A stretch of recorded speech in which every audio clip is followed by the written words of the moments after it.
Hey guys, this is Carl from TechLingo. In our last video, we shared with you our unboxing experience of the OnePlus 8, which was announced about a month ago in April of 2020. Now, we've been using this device for about a week or so now, and we'll be happy to share with you some of our thoughts, what we like and dislike about the OnePlus 8. So let's get started with our full review.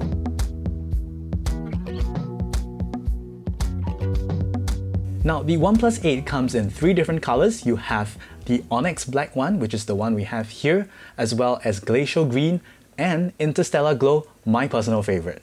Now, it's priced from 998 Singapore dollars, which is pretty attractive. You have 8 gigs of RAM with 128 gigs of storage space. Now, if you're looking to get something a little bit more, you can actually bump it up to 12 gigs of RAM and 256 gigs of storage space, which will set you back at about 1,098 Singapore dollars.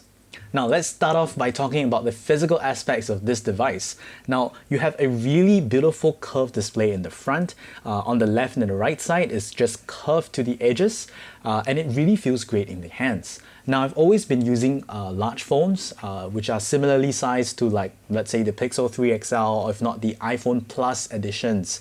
And when I hold the OnePlus 8, it really feels quite comfortable, especially for a one-handed use.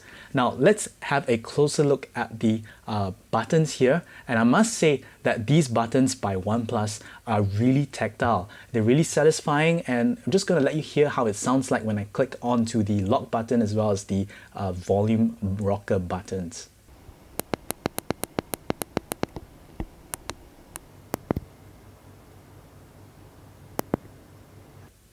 And like we've mentioned in the previous video, there is also a slider that allows you to change between different ringer modes, and it really produces this really solid click sounds into the different positions when changing into these different modes, and it's really quite satisfying. I'm just going to let you hear it as well.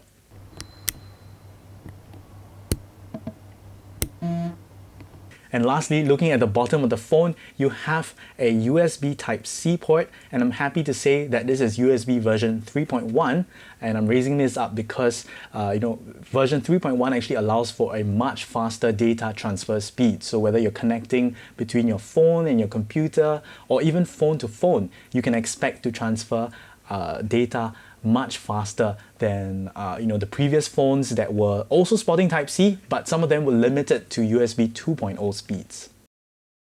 So let's move on to talk a little bit more about the display on the OnePlus 8. You have a 6.55-inch AMOLED display, and what's really great here is that you have a 90 Hz refresh rate, and you really get that really smooth experience. It really feels responsive, especially when you're scrolling content.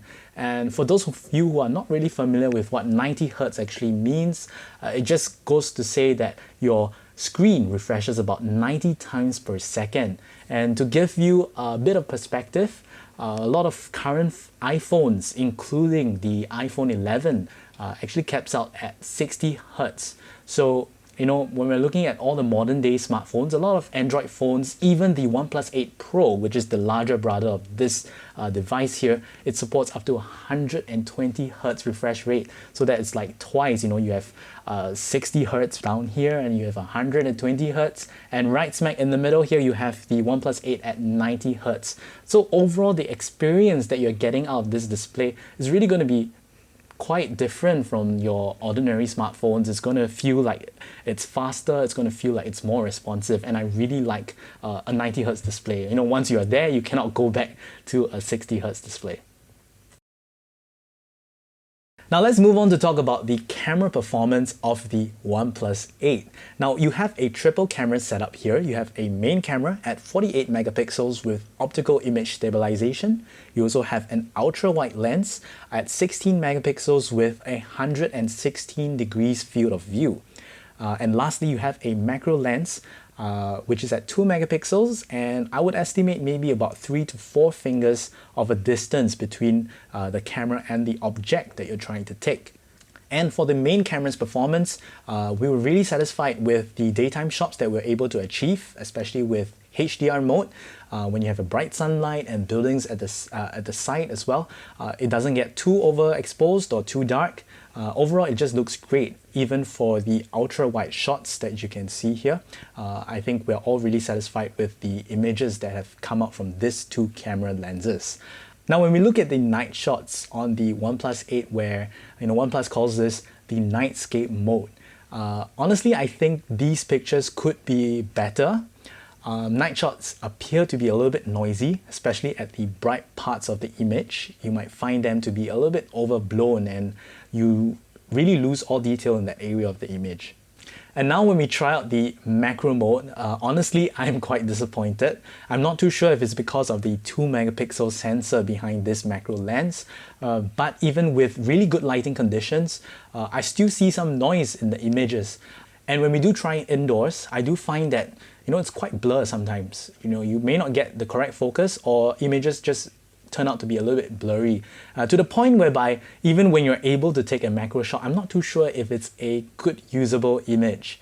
We've tried taking a shot of a $50 note here in Singapore, and I do know that from my experience with other devices that also have a macro lens, I was able to read out this hidden text, which appears to be a line with our naked eye, but if you do close up with a macro lens, you should be able to see certain text on this line, and I couldn't really achieve that with the macro lens on the OnePlus 8, unfortunately. Now, in the front, you have a single front-facing camera. Whenever you activate the front-facing camera, there it will be this ring light indication around the lens to kind of indicate that, hey, the front camera is in use. And I thought that was a really nice touch, because sometimes you want to be sure that no one is spying on you, especially if the front-facing camera is activated without your permission. Moving on, let's talk about the audio experience on this device. You have a stereo speaker setup, so you have a speaker at the top of the display, as well as a second speaker at the bottom of the device beside the USB Type-C port.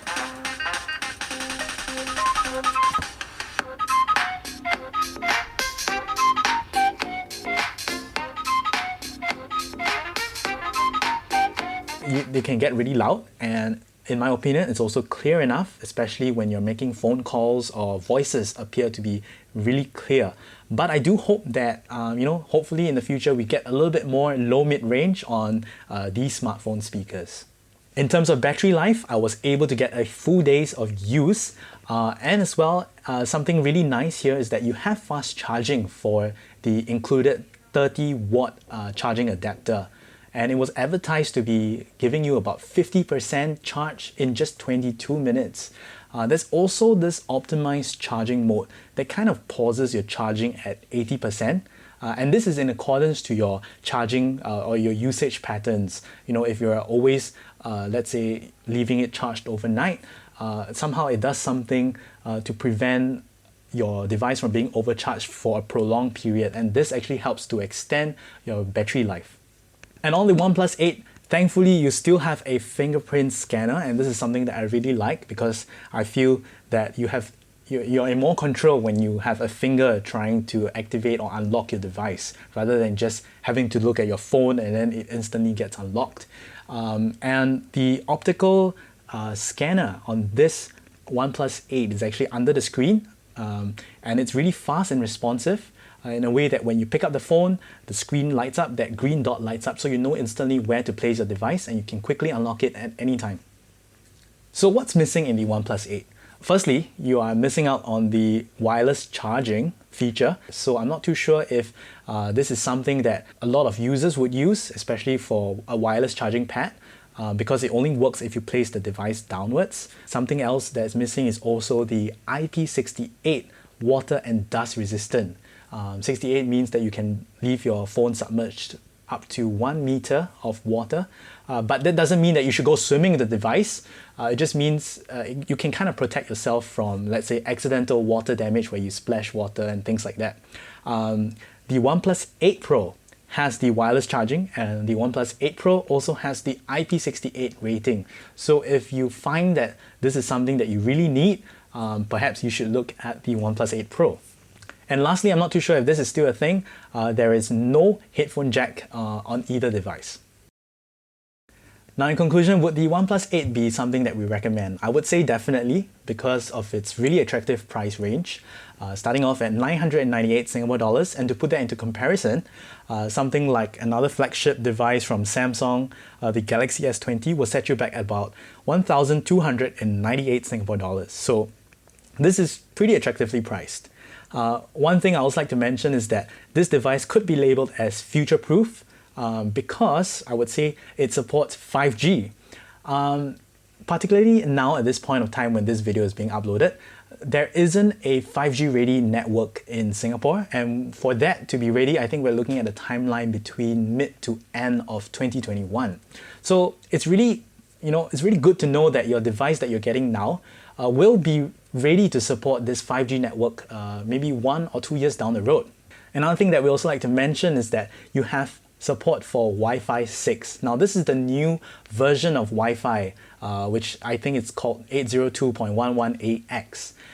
And we're looking at support for like these new routers that will be coming onto the consumer market pretty soon. So if you're looking to upgrade your routers at home, you can expect to actually gain much faster transfer speeds wirelessly through Wi-Fi. So we're not going to go into the technical details of what Wi-Fi 6 is all about, but just know that this device is all ready to support this new standard of Wi-Fi.